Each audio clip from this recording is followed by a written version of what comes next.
ಎಲ್ಲರಿಗೂ ನಮಸ್ಕಾರ. ಇದು ಸುದ್ದಿ ವಿಶ್ಲೇಷಣೆ.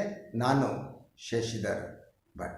ಇದು ನನ್ನ ಡಿಜಿಟಲ್ ವಾಹಿನಿ. ಇದನ್ನು ಲೈಕ್ ಮಾಡಿ, ಸಬ್ಸ್ಕ್ರೈಬ್ ಮಾಡಿ, ಬೆಲ್ ಐಕಾನ್ನ ಪ್ರೆಸ್ ಮಾಡೋದಕ್ಕೆ ಮರಿಬೇಡಿ. ಹಾಗೆಯೇ ಸಾಧ್ಯ ಆದರೆ ಸಹಾಯ ಮಾಡಿ. ನಮ್ಮ ಸ್ವತಂತ್ರ ಪತ್ರಿಕೋದ್ಯಮಕ್ಕೆ ತಮ್ಮ ಕೃಪಾಶೀರ್ವಾದ, ಸಹಾಯ ಸದಾ ಇರಲಿ. ಈ ಬೆಳಗು ಎದ್ದಾಗ ಇದು ನಿಜವಾದ ಬೆಳಗಾಗಿತ್ತು. 41 ಕಾರ್ಮಿಕರು 17 ದಿನ ಸಾವು ಬದುಕಿನ ಹೋರಾಟ.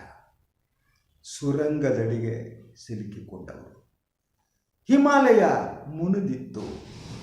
ಹಿಮಾಲಯ ಈ ಕಾರ್ಮಿಕರ ಬದುಕನ್ನು ಕಸಿದುಕೊಳ್ಳುತ್ತೆ ಅನ್ನುವ ವಾತಾವರಣ ಸೃಷ್ಟಿಯಾಗಿತ್ತು. ಸದಾ ಆತಂಕ. ಈ 41 ಕಾರ್ಮಿಕರ ಮನೆಗಳಲ್ಲಿ ದೀಪಾವಳಿ ಆಚರಿಸಲಿಲ್ಲ. ಅವರು ದೀಪ ಹಚ್ಚುವಂತಿರಲಿಲ್ಲ. ದುಃಖ, ನೋವು, ಅಸಹಾಯಕತೆ. ಆ ಸುರಂಗದ ಎದುರು ಈ 41 ಕಾರ್ಮಿಕರ ಕುಟುಂಬಗಳು ಕಾಯ್ತಾ ಇತ್ತು. ಈಗ ಬರಬಹುದೇ ನಮ್ಮ ಮನೆಯವರು? ಇನ್ನೊಂದು ಸ್ವಲ್ಪ ಹೊತ್ತಿಗೆ ಹೊರಗೆ ಬರಬಹುದೇ? ಸೊ ಇಂತಹ ಒಂದು ಸ್ಥಿತಿ ಅದು. 17 ದಿನಗಳ ಕಾಲ, 1 ದಿನ ಅಲ್ಲ, 2 ದಿನ ಅಲ್ಲ, 3 ದಿನ ಅಲ್ಲ, 4 ದಿನ ಅಲ್ಲ, 17 ದಿನಗಳ ಕಾಲ ಸಾವು ಬದುಕಿನ ಹೋರಾಟ. ಬೃಹತ್ ಯಂತ್ರಗಳು ಸಹಾಯ ಮಾಡಲೇ ಇಲ್ಲ. ಪ್ರತಿ ಸಲ ಈ ಯಂತ್ರಗಳನ್ನು ಮೂವ್ ಮಾಡಿದಾಗ ದಾರಿ ಬಂದಾಗ್ತಾ ಇತ್ತು.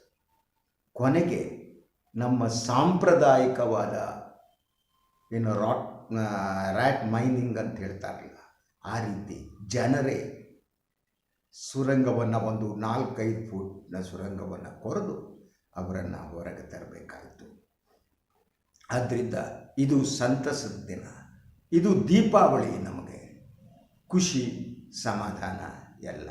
ಹಾಗೆಯೇ ಇವರನ್ನು 41 ಕಾರ್ಮಿಕರನ್ನು ಹೊರಗೆ ತರುವುದಕ್ಕೆ ಯತ್ನ ನಡೆಸಿದ ನಮ್ಮ ಸೈನ್ಯ ಹಾಗೂ ಬೇರೆ ಬೇರೆ ಜನ ಇದ್ದಾರಲ್ಲ, ಅವರಿಗೊಂದು ಹ್ಯಾಟ್ಸ್ ಆಫ್ ಅನ್ನಲೇಬೇಕು. ಪ್ರಾಯಶಃ ಇಂಥ ಇನ್ನೊಂದು ಘಟನೆ ವಿಶ್ವದಲ್ಲಿ ಎಲ್ಲಿ ನಡೆದಿದೆಯೋ ಇಲ್ವೋ ನನಗೆ ಗೊತ್ತಿಲ್ಲ. ಭಾರತದಲ್ಲಿ ಮಾತ್ರ ಇದು ಮೊದಲ ಘಟನೆ. I am thankful to that. ನನಗೆ ಇವತ್ತು ಹೃದಯ ಸಂತೋಷದಿಂದ ತುಂಬಿದೆ. 41 ಕಾರ್ಮಿಕರು ಹೊರಗಡೆ ಬಂದಿದ್ದಾರೆ. ಆದರೆ ಇದಕ್ಕೆ ಮೂಲಭೂತ ಪ್ರಶ್ನೆಗಳು ಬೇರೆ ಇವೆ. ಹಿಮಾಲಯ ಏನಿದೆ, ನಾವು ಹಿಮಾಲಯದ ಮೇಲೆ ಸತತವಾಗಿ ದಬ್ಬಾಳಿಕೆ ನಡೆಸ್ತಾ ಬಂದಿದ್ದೀವಿ. ಅಭಿವೃದ್ಧಿ ಅನ್ನುವುದು ಹಿಮಾಲಯದ ಬುಡವನ್ನು ಅಲಗಿಸ್ತಾ ಇದೆ. ಈ ಬಗ್ಗೆ ಸರ್ಕಾರಗಳು ಆಲೋಚನೆ ಮಾಡ್ತಾ ಇಲ್ಲ. ಸೊ ಹಿಮಾಲಯದಲ್ಲಿ ಮೇಘಸ್ಫೋಟ ಆಗ್ತಾ ಇದೆ. ಹಿಮಾಲಯದ ತಪ್ಪಲುಗಳಲ್ಲಿ, ಬೇರೆ ಬೇರೆ ಪ್ರದೇಶಗಳಲ್ಲಿ ಮೇಘಸ್ಫೋಟವಾಗಿ ಜನ ಮನೆಯ ಮಠವನ್ನು ಕಳೆದುಕೊಳ್ತಿದ್ದಾರೆ.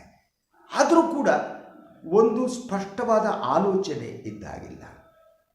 ಆದರೆ ಹಿಮಾಲಯದ ಕಥೆ ಅದೊಂದು ಕಣ್ಣೀರ ಕಥೆ, ಅದೊಂದು ನೋವಿನ ಕಥೆ, ಅದೊಂದು ಅಸಹಾಯಕತೆಯ ಕಥೆ. ರಾಜಕೀಯ ಶಕ್ತಿಗಳು, ರಾಜಕಾರಣಿಗಳು ಲಾಭಕ್ಕಾಗಿ ಹಿಮಾಲಯವನ್ನೇ ಕಬಳಿಸಲು ಹೋಗಿ ಅಲ್ಲಿಯ ಜನರನ್ನು ಕಬಳಿಸುತ್ತಿರುವ ಕಥೆ ನಿಜ.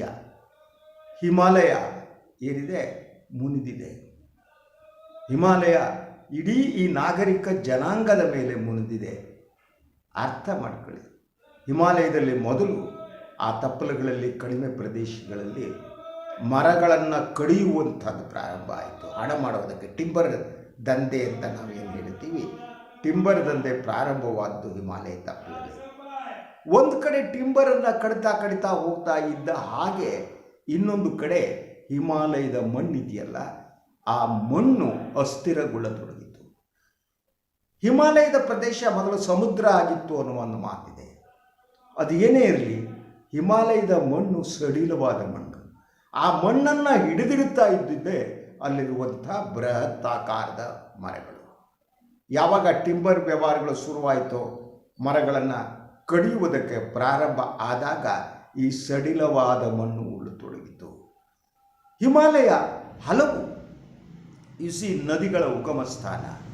ಮೇಘಸ್ಫೋಟವಾಯಿತು, ನದಿ ನೀರು ಹರಿತು, ಜನ ಮನೆಯನ್ನು ಎಲ್ಲವನ್ನ ಕಳೆದುಕೊಂಡರು, ಬೀದಿಗೆ ಬಂದರು. ಇದು ಒಂದು ಪ್ರತಿ ವರ್ಷದ ಸಂಪ್ರದಾಯದಂತೆ ನಡೆಯತೊಡಗಿತು.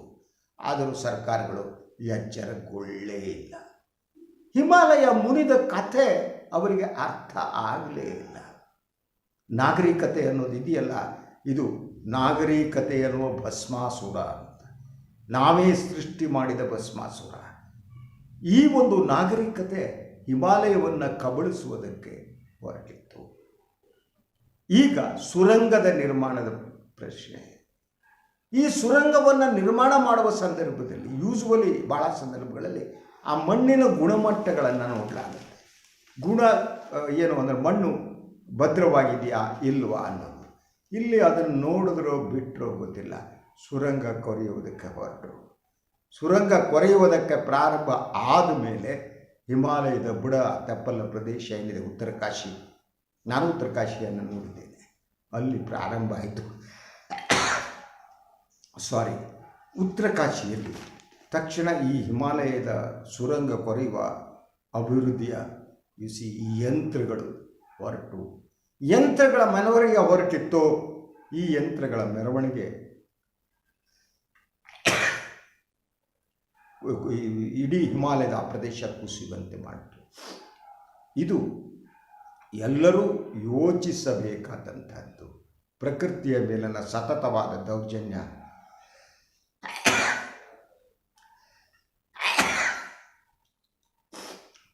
ನಮ್ಮನ್ನು ಉಳಿಸಲಾರದು. ನಾಗರಿಕತೆ ಅನ್ನೋದೇನಿದೆ, ಹೊಸ ಆಧುನಿಕತೆ ಅನ್ನೋದೇನಿದೆ, ಅದನ್ನು ನಾವು ಅರ್ಥ ಮಾಡ್ಕೋಬೇಕಾಗಿದೆ.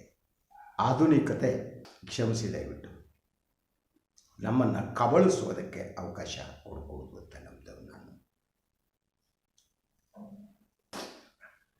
ಇದು ನನ್ನ ಡಿಜಿಟಲ್ ವಾಹಿನಿದು ಈ ಹೊತ್ತಿನ ಸುದ್ದಿ ವಿಶ್ಲೇಷಣೆ.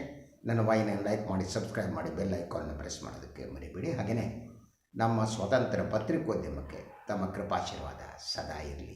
ನನ್ನನ್ನು ಬೆಂಬಲಿಸಿ, ನಮ್ಮನ್ನು ಬೆಂಬಲಿಸಿ, ನಮ್ಮ ಧ್ವನಿ ಹುಡುಗದಂತೆ ನೋಡಿಕೊಳ್ಳಿ. ಇವತ್ತಿನಿಂದ ಎಲ್ಲರೂ ಒಳ್ಳೆಯದಾಗಲಿ. ನಮಸ್ಕಾರ.